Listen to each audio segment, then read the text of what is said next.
Maratha life infantry regimental centre Belgaum येथे अग्निपथ योजनेअंतर्गत 5व्या तुकडीचा भव्य अटेन्शन परेड पार पडला।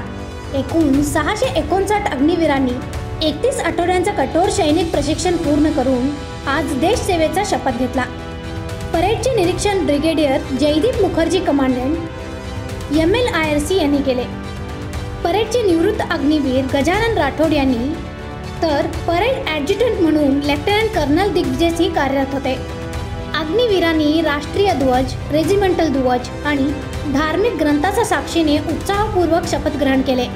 पालक, माजी सैनिक, NCC कॅडेट्स आणि शालेय विद्यार्थी मोठ्या संख्येत उपस्थित होते। ब्रिगेडियर मुखर्जी यांनी अग्निवीरांना शिस्त, तंदुरुस्ती आणि मातृभूमी प्रेमाचे महत्त्व समजून सांगितले आणि त्यांच्या उज्ज्वल भविष्यासाठी शुभेच्छा दिल्या। प्रशिक्षणात उत्कृष्ट ठरलेला अग्निवीर कापले कृष्णात याला नाईक यशवंत घाटगे व्हिक्टोरिया क्रॉस मेडल देऊन गौरविण्यात आला।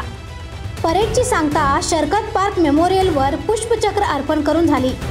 गौरव पदक देऊन पालकांचाही विशेष सन्मान करण्यात आला। Bureau report, voice of Venugram, Belgaum.